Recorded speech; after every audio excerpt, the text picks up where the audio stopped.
Have y'all heard that on this day in 1945, VE Day was celebrated, marking the Allied victory in Europe during World War II? And folks in the South threw some of the biggest street parties in American history. Coming at you. On this day, 80 years ago, May 8th, 1945, Victory in Europe Day had the whole country celebrating, but the South really showed out. In Charleston, South Carolina, sailors climbed lampposts and hung flags while church bells rang for hours. In New Orleans, a spontaneous second-line parade formed in the French Quarter with over 10,000 people. And down in Savannah, Georgia, they tell the story of 92-year-old Confederate veteran William Jasper Martin, who sat in his rocking chair on Broughton Street waving both an American flag and his old Confederate cap, symbolizing the United Nations celebrating victory. One newspaper reported that in Birmingham, Alabama, factory whistles blew for so long they ran out of steam. This day reminds us that in times of great national triumph, Southern hospitality and celebration are second to none. Well, butter my biscuit and call me an Uber, or a goober.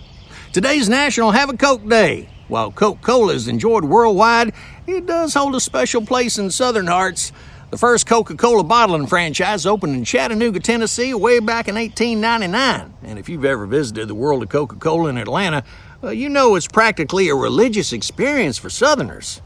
And did y'all know that in parts of the South, people still say Coke to mean any kind of soda?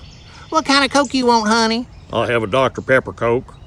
Today, raise a glass of that sweet nectar to toast the South's contribution to world happiness. And speaking of beverages, here's a story for you from the Bible. Jesus' first miracle took place at a wedding feast in Cana where they ran out of wine. A social disaster worse than running out of sweet tea at a Southern Sunday dinner. In John chapter 2, when his mama Mary told him about the problem, well, Jesus instructed servants to fill 6 stone jars with water, each holding 20 to 30 gallons. Then, miracle of miracles, that water turned into the finest wine.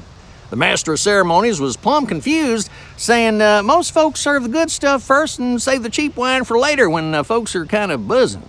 This reminds us that sometimes the Lord saves the best for last, just like how Grandmama always saves her blue ribbon pecan pie, pecan, whatever, for the end of the meal.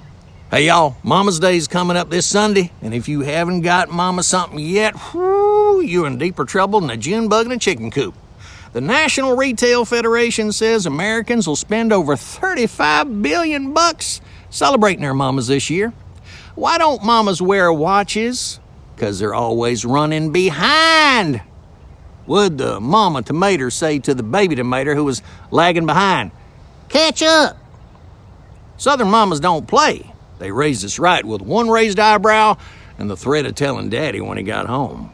So whether you're bringing flowers, making breakfast, or just giving a heartfelt, I love you, Mama, make sure you do something special for that lady who gave you life and probably threatened to take it away a few times, too.